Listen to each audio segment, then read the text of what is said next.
Post. Good morning, Kevin. Sully, how are you today? Pretty good, man. Thanks for taking a few minutes, as always. Tell us your thoughts on last night. We're starting to see some things crystallize a little bit here in the South Jersey football scene.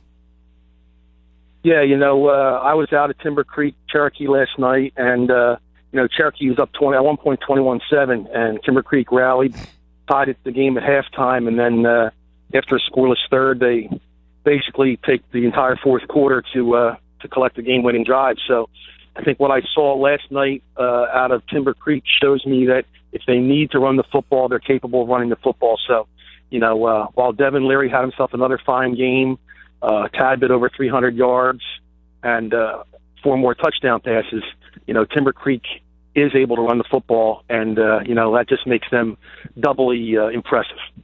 That seems like just another day at the office for Leary. 300 yards, 4 touchdowns. We're starting to see that pretty much every week from this kid. Yeah, and I think you're going to. He gets rid of the ball pretty quickly. He throws the ball on the line. The ball does not wobble in the air. So, he's got some very good receivers. Obviously, Ezra Archie. I think, while Devin is very humble and obviously will spread the ball around, Ezra Archie is their number one guy, and he clearly shows his ability to make some serious yardage after a catch, or even pull in those long 30, 40, 50-yard passes. So they're just an explosive team, and Devin is so far 2 games down, and played extremely well in both. Kevin, another team that's very explosive, St. Augustine Prep. They really took it to Williamstown last night. An impressive win for the Hermits. And that's a team where you can blink and they might score 21 points in the span of 2 or 3 minutes. They're that good on offense. Talk about the Hermits a little bit and what their potential might be as we go through the season. They're going to score points, and they're going to score points fast, like you said. Kyle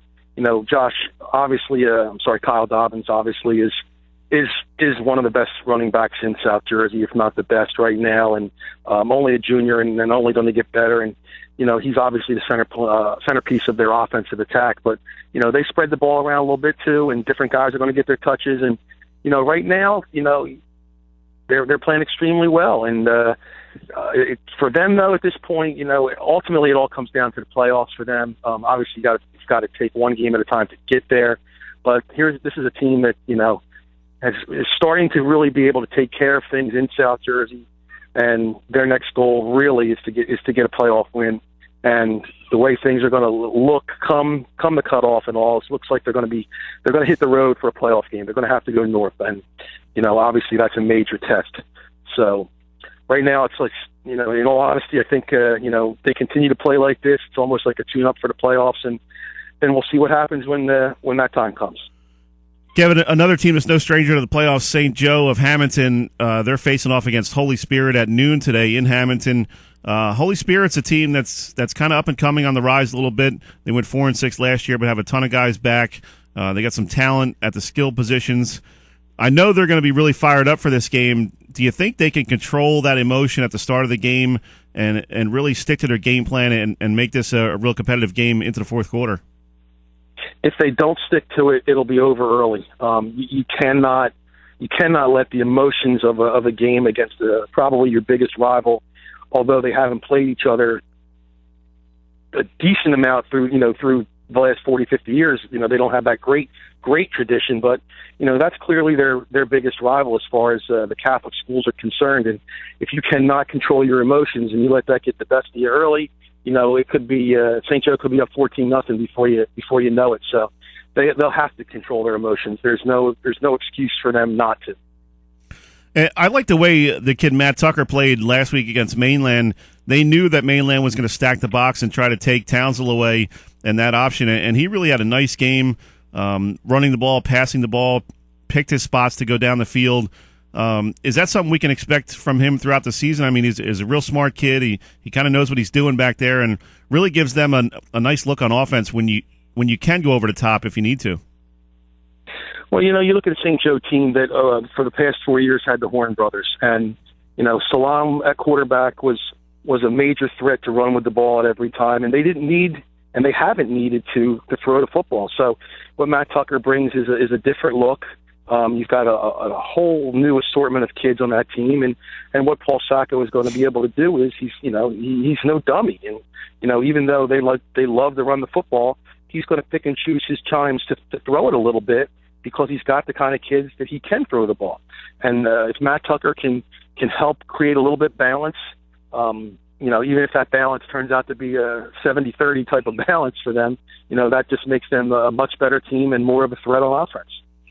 Talking with Kevin Minnick of the Courier-Post. Kevin, a guy who really impressed me last night, and I've seen him over the past couple of years. I'm not sure how many times you've been able to get out to see Oakcrest, but Kendall Elliott, the quarterback, senior, 4-year starter. He really played a nice game last night. They were dropping 8 in coverage, Buna was, and trying to confuse him with his reads, and whenever he went through his progressions and didn't find anything, instead of trying to force a throw, he would take off around the edge and gained a lot of big first down yardage that way. Have you seen this kid play throughout his career at all, and what's your impression of him? No, and quite honest with you, I've not seen Kendall Elliott play. So my impression is clearly based on what I read or what other people say. But, I'll just say this. If a kid is a 4-year starter and he's at a Group 3 school like Oakcrest, he must be doing something right, and he must have some talent and some ability from the very start, because you don't get on the football field and start as a freshman unless you obviously can play and can make an impact. So I think he's obviously, over the last 4 years, been one of their key players, and he probably is the centerpiece of that team this year, as he was last year, I believe. So, for Oakcrest to be successful, they'll need to have consistent play out of him, and probably a little bit more than that, he'll need to step up and really be a leader that a 4-year starter really should be. Kevin, I think one of the most surprising scores from last night was Middle Township beating Mainland 27-14. This is a team, I think that's going to do a lot for them psychologically. That's a nice win for them. Mainland's been a very good program over the years, and to get a home win against a team like Mainland for a squad that's kind of coming together with a lot of juniors and a lot of guys who got their varsity experience in last year, this could be a real boost for them going through the rest of the season. Yeah, you look at the middle team, I believe, kind of struggled, has had its difficulties over the past few years. To get a couple wins early is great. To get a win over an established program like Mainland, can do nothing but boost their confidence. And, they're trying to turn things, I guess, in a new direction down there and get things going a little bit. And obviously, being in the West Jersey Football League has created a little bit of a different schedule for them, which will obviously help them. And they'll play teams that are more competitive along their same lines. So they've done obviously that win yesterday is pretty big for them. So hopefully, they can continue to draw the momentum from that and keep things going forward. Kevin, talk about today's game, Delsey at Cedar Creek in Egg Harbor City at 1 p.m. Really interesting game. Two different types of offensive philosophies. Delsey's going to run that wing T, try to pound you into submission by the second half, whereas Cedar Creek likes to sling the ball around with 4-year starter Jesse Milza. So it should be a very interesting game to watch to see whose style really is successful. Yeah, there's no surprises with either one, and no one should be surprised. Delsey's going to run the football. Rashad Williams is going to run the football up the middle, and they're going to try to get Taj Sumiel around the outside and let him use his speed. And on the flip side, Cedar Creek obviously likes to get the ball to Bo Melton in the slot, let him do what he can do. They can run the ball with Isaiah Watson as well. So.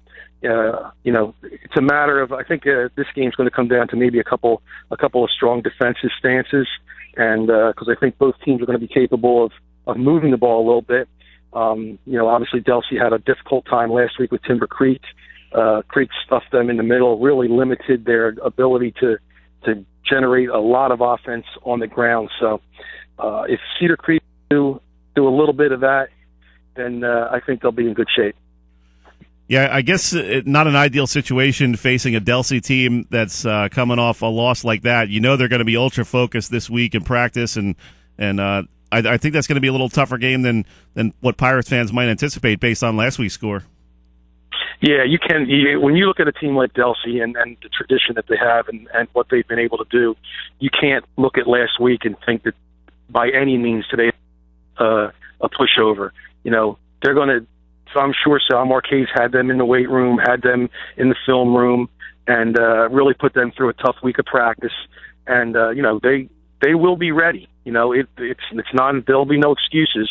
If Cedar Creek's going to win this game, they're going to have to execute, and they're going to have to do everything the right way and limit their mistakes, because Delsey is not going to lay down. Good stuff, Kevin. Appreciate it as always. We're up against the break. Got to let you go, but enjoy the rest of your weekend. Thanks, bud. Hey, you too. Anytime. All right, that was Kevin Minnick of the Courier-Post.